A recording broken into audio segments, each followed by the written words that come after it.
వీడని ఉత్కంఠ బీసీ రిజర్వేషన్లపై మధ్యంతర ఉత్తర్వులు జారీ చేయని హైకోర్టు. సుదీర్ఘంగా ఇరుపక్షాల వాదోపవాదాలు. ఎన్నికల నోటిఫికేషన్ వచ్చినట్లే అన్న అడ్వకేట్ జనరల్, అది షెడ్యూల్ మాత్రమే అన్న పిటిషనర్లు. విచారణ నేటి మధ్యాహ్నానికి వాయిదా. చాలా ప్రశ్నలు అడిగింది కోర్టు. ఇద్దరు సభ్యుల ధర్మాసనం కూడా, సిజేఐ ఆధ్వర్యంలోని ధర్మాసనం కూడా చాలా క్వశ్చన్స్ రేజ్ చేసింది. వాళ్ళు అడిగిన ప్రశ్నల్లో ప్రధానంగా మళ్ళీ మొన్న విచారణలో ఏదైతే క్వశ్చన్ అడిగారో మళ్ళీ అదే క్వశ్చన్ని పదే పదే అడిగారు. రాష్ట్ర అసెంబ్లీలో బిల్లు ఆమోదించారు, గవర్నర్ సంతకం పెట్టలేదు కదా, చట్ట సవరణ చట్టం ఎట్లా అయినట్టుగా మీరు భావిస్తున్నారు అని అడిగింది. ఈ రిజర్వేషన్లకు సంబంధించి ఏమైనా నోటిఫై చేశారా అని అడిగింది. ఇట్లా చాలా ప్రశ్నల్ని ప్రభుత్వానికి చెందిన అడ్వకేట్ జనరల్ అండ్ ముఖ్యంగా ప్రభుత్వం తరపున వాదించిన అభిషేక్ మను సింఘ్వీని క్వశ్చన్ చేసింది. వాళ్ళు ఏమన్నారంటే, మేము తెలుసుకొని చెప్తాం ఇంకా చాలా అంశాల మీద అంటే కోర్టు ఇవాల్టికి వాయిదా వేసింది మధ్యాహ్నం 2:15. తెలంగాణ స్థానిక సంస్థల ఎన్నికల్లో బీసీలకు 42% రిజర్వేషన్లపై ఉత్కంఠ కొనసాగుతోంది. రిజర్వేషన్లపై బుధవారం విచారణ జరిగినా హైకోర్టు ఎలాంటి మధ్యంతర ఉత్తర్వులు జారీ చేయలే. వాదనలు పూర్తి కాకపోవడంతో విచారణ గురువారానికి వాయిదా పడ్డది. బీసీలకు 42% రిజర్వేషన్లు కల్పిస్తూ ప్రభుత్వం జారీ చేసిన జీవో 9ని సవాల్ చేస్తూ బుట్టెంగారి మాధవరెడ్డి, సముద్రాల రమేష్ పిటిషన్ దాఖలు చేసిన విషయం తెలిసిందే. వీరితో పాటు ఎన్నికల షెడ్యూల్ విడుదలను సవాల్ చేస్తూ మరికొందరు పిటిషన్లు దాఖలు చేశారు. జీవోను సమర్థిస్తూ వ్యతిరేకిస్తూ సుమారు 30కి పైగా ఇంప్లీడ్ పిటిషన్లు దాఖలైనవి. కొంతమంది బీసీలో ఉన్న వాళ్ళు కూడా, ఈ ఎంబీసీ వర్గాలకు సంబంధించిన వాళ్ళు కూడా పిటిషన్ వేసి వాళ్ళు నిన్న వాదించారు. వాళ్ళ ఆర్గ్యుమెంట్ వినడం జరిగింది. ఏమన్నారు వాళ్ళు, మేము బీసీ రిజర్వేషన్లకి 42%కి వ్యతిరేకం కాదు, కానీ బీసీల్లో విద్యలో ఉద్యోగాల్లో ఎట్లాగైతే ఏబిసిడి వర్గీకరణ చేస్తున్నారో రాజకీయాల్లో కూడా ఈ లోకల్ బాడీస్లో కూడా వర్గీకరణ చేయండి అని అడిగారు. ఎందుకంటే కొన్ని సంచార జాతులు ఎంబీసీ వర్గాలు కనీసం వార్డు మెంబర్ కూడా కానటువంటి పరిస్థితిలో ఉన్నాయి కాబట్టి వాళ్ళు ఆ డిమాండ్ చేస్తూ ఇంప్లీడ్ అయ్యారు. వాళ్ళ వాదన కూడా కోర్టు విన్నది. వీరితో పాటు ఎన్నికల షెడ్యూల్ను విడుదలను సవాల్ చేస్తూ మరికొందరు పిటిషన్లు దాఖలు చేశారు. జీవో సమర్థిస్తూ వ్యతిరేకిస్తూ సుమారుగా 30కి పైగా ఇంప్లీడ్ పిటిషన్లు దాఖలైనవి. వీటన్నింటిపైన ప్రధాన న్యాయమూర్తి justice Aparesh Kumar, justice GM మొయినుద్దీన్లతో కూడిన ధర్మాసనం బుధవారం సుదీర్ఘంగా విచారణ చేపట్టింది. ఎన్నికల షెడ్యూల్ పైన గెజిట్ నోటిఫికేషన్ జారీ అయ్యిందా అన్న ధర్మాసనం ప్రశ్నకు ఎన్నికల నోటిఫికేషన్ విడుదలైనట్లే అని అడ్వకేట్ జనరల్ సుదర్శన్ రెడ్డి సమాధానం ఇచ్చారు. బిల్లుకు గవర్నర్ ఆమోదం తెలపకపోవడంతో ఆమోదం లభించినట్లుగానే భావించి నోటిఫై చేశారా లేదా అన్నది కూడా తెలుసుకొని చెప్పాల్సి ఉందన్నారు. మరి అదేం చేయనట్టుంది కదా. ఇప్పుడు సుప్రీంకోర్టు ఒకటి చెప్పింది కదా, గతంలో ఒక జడ్జిమెంట్, 3 నెలల లోపు గనక గవర్నర్ కానీ రాష్ట్రపతి కానీ సంతకం పెట్టకపోతే అది చట్టరూపం బిల్ అయిపోతుంది అని. తమిళనాడులో కొన్ని సంవత్సరాల పాటు పెండింగ్లో ఉంటే వాళ్ళు కోర్టుకు వెళ్తే కోర్టు ఇచ్చిన తీర్పు అదే కదా. వెంటనే గవర్నమెంట్ ఏం చేసింది, నోటిఫై చేసింది, చట్టరూపంలోకి తీసుకొచ్చింది. ఎక్కడ, తమిళనాడులో. సేమ్ అట్లనే మీరు చెప్తున్నారు బాగానే ఉంది, కానీ దాన్ని మళ్ళీ నోటిఫై చేశారని అడుగుతున్నది. మేము తెలుసుకొని చెప్తామంటున్నారు. చేయలేదు అనుకుంటున్నా నాకు తెలిసి. విచారణను గురువారానికి వాయిదా వేస్తే వివరాలు చెబుతామన్నారు. ఇరుపక్షాల వాదన కొనసాగుతుండడంతో ధర్మాసనం విచారణను గురువారం మధ్యాహ్నానికి వాయిదా వేసింది. పిటిషన్ల తరపున సీనియర్ న్యాయవాదులు K Vivek Reddy, B Mayur Reddy, J Prabhakar తదితరులు, ప్రభుత్వం తరపున సుప్రీంకోర్టు సీనియర్ న్యాయవాది Abhishek Manu Singhvi, advocate general A Sudarshan Reddy వాదన వినిపించారు.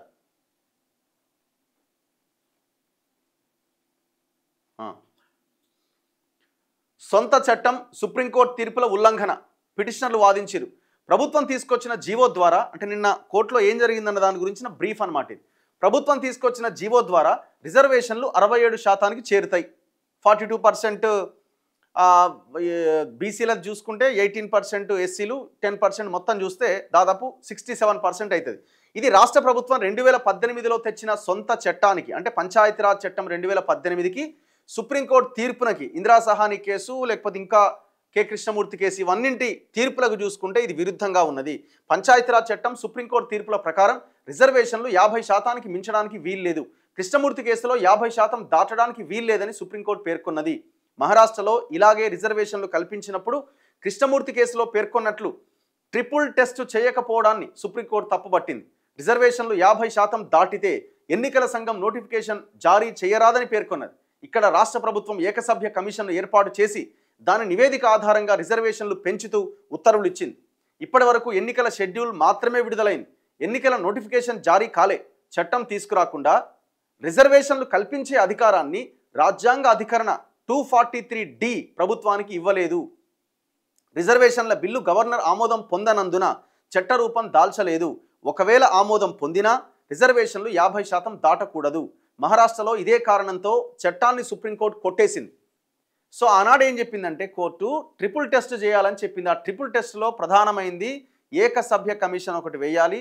ఈ ప్రభుత్వం వేసింది. దాని తర్వాత రెండోది బీసీలకు సంబంధించి ఏ రకంగా అన్యాయం అయిపోతున్నారు అన్న దాని గురించిన వివరాలు తేల్చాలి. అది కూడా తేల్చినమని చెప్తున్నారు కానీ బయట పెట్టలేదు. అండ్ మూడోది పై రెండు చేసినప్పటికీ రిజర్వేషన్లు 50% మించడానికి వీల్లేదు అన్నది ట్రిపుల్ టెస్ట్. సో ఈ ట్రిపుల్ టెస్ట్ ఫాలో అవ్వాలి అని ఆనాడు కృష్ణమూర్తి కేసులో సుప్రీంకోర్టు చెప్పినటువంటిది. సో ఆనాడు చెప్పిన దాన్ని కూడా ఇప్పుడు ఫాలో అవ్వలేదని వీళ్ళు ఎవరైతే పిటిషనర్లు వేశారో రెడ్డి గారు వాళ్ళు వాదిస్తున్నారు. మహారాష్ట్రలో ఇదే కారణంతో చట్టాన్ని సుప్రీంకోర్టు కొట్టేసింది. పంచాయతీరాజ్ చట్టంలో 50% రిజర్వేషన్లు మించరాదన్న సవరణ చేపట్టిన ప్రతి అంశాన్ని సుప్రీంకోర్టు తీర్పు ప్రకారమే జరిగింది. ఎవరంటున్నారు? ప్రభుత్వం తరపున. ప్రస్తుతం పంచాయతీరాజ్ శాఖ కార్యదర్శి మాతృ చట్టాన్ని పట్టించుకోను అంటే కుదరదు. మున్సిపల్ చట్టంలోని సెక్షన్ 7 ప్రకారం 50% రిజర్వేషన్లు మించరాదని స్పష్టంగా ఉంది. పిటిషనర్ అంటున్నారు ఇక్కడ గుడ్డిగా అమలు చేయరాదు. అది విద్యా ఉపాధి అంశాలకు చెందినది, రాజకీయాలకు వర్తింప చేయరాదు. ట్రిపుల్ టెస్ట్ ప్రకారం ప్రత్యేకంగా ఒక కమిషన్ ఏర్పాటు చేసి గణాంకాలు సేకరించాలి. ఆ కమిషన్ ఇచ్చిన నివేదిక ప్రకారం రిజర్వేషన్లు కల్పించాలి. అయినా అవి 50% దాటకూడదు. ప్రస్తుత కేసులో కమిషన్ను ఏర్పాటు చేసి నివేదిక తెప్పించామంటున్న దాన్ని ఇంకా బహిరంగపరచలేదు. నివేదికను బహిరంగపరిచి అభ్యంతరాలు స్వీకరించాలి. ప్రభుత్వం అవేమీ చేయకుండా నేరుగా ఆమోదించింది. 50% సీలింగ్ రాజ్యాంగంలో పేర్కొన్నదే. రిజర్వేషన్లపై 50% సీలింగ్ కోర్టుల నిర్ణయమే. వీటిని సమీక్షించవచ్చన్న ప్రభుత్వ వాదన సరికాదు. ఇది న్యాయ వ్యవస్థ నుంచే కాకుండా రాజ్యాంగం నుంచి వచ్చింది. రిజర్వేషన్ల కల్పనకు చట్టం అవసరమని కృష్ణమూర్తి కేసులో సుప్రీంకోర్టు తేల్చి చెప్పింది.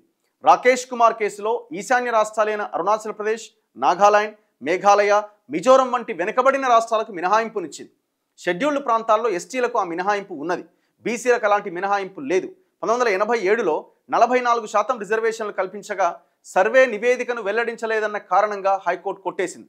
ప్రస్తుతం ప్రజలకు తెలియకుండా నిర్వహించిన సర్వే చెల్లదు. ఎన్నికల సంఘం రాజ్యాంగ సంస్థ. ప్రభుత్వం చెప్పినట్లు చేస్తామంటే కుదరదు. ఏదైనా ఉల్లంఘన జరిగినట్లయితే ఎన్నికల నోటిఫికేషన్ జారీ చేయరాదు. ఈ రకంగా ఎవరైతే పిటిషన్లు వేశారో వాళ్ళ అడ్వకేట్లు ఈ రకంగా వాదించడం జరిగింది. ఇంకొక క్వశ్చన్ రేజ్ చేశారు.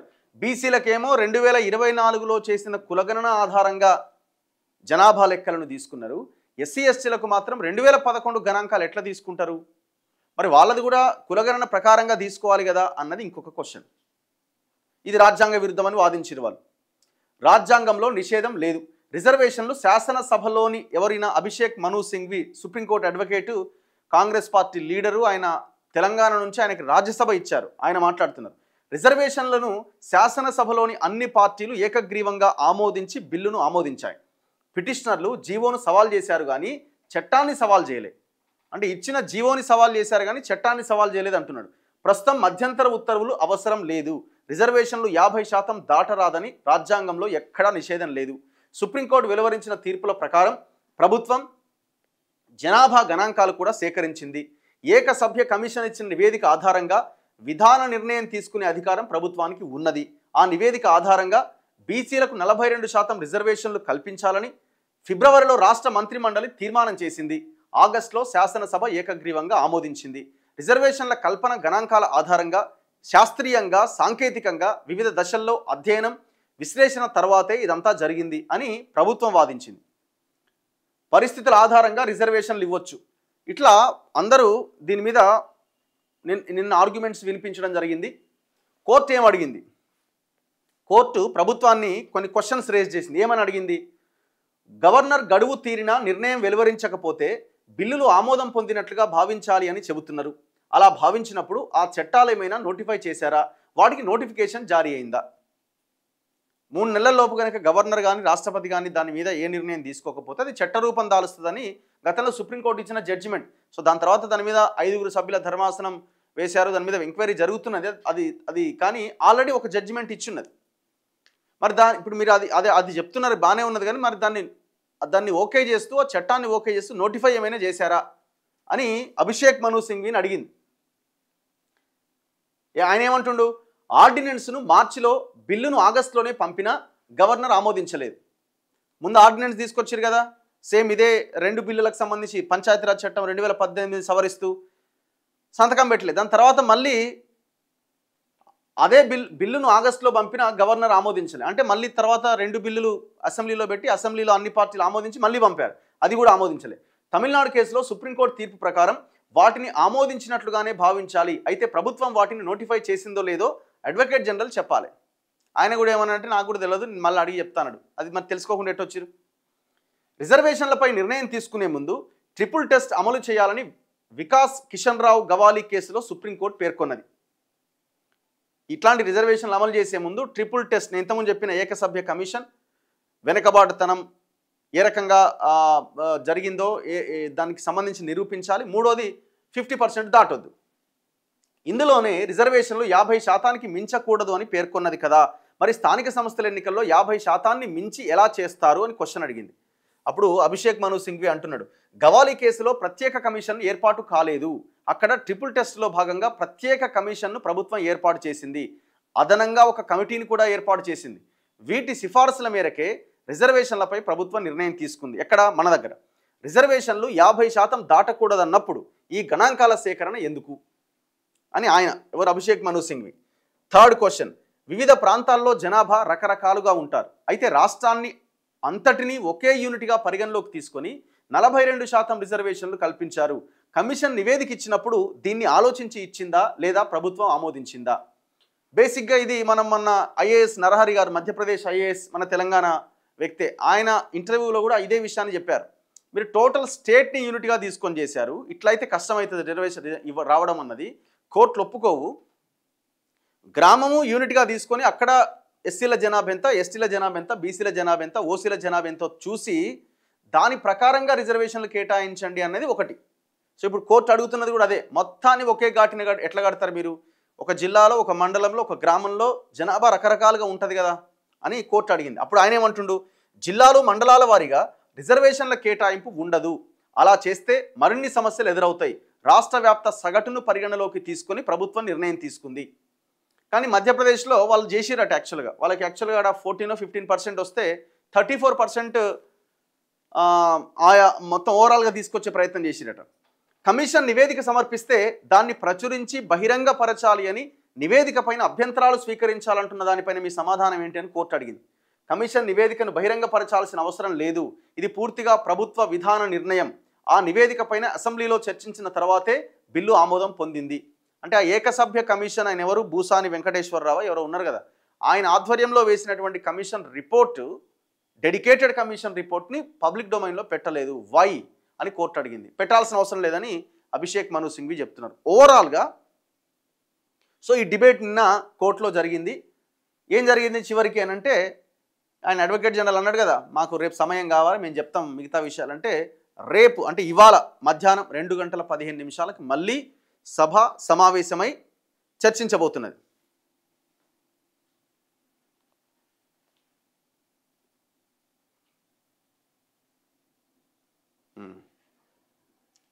కిక్కిరిసిన కోర్టు హాల్, మీరు ఆ లైవ్లో చూస్తే మొత్తం నిండిపోయింది కోర్టు హాల్ అంతా, అందరు దాని మీదనే.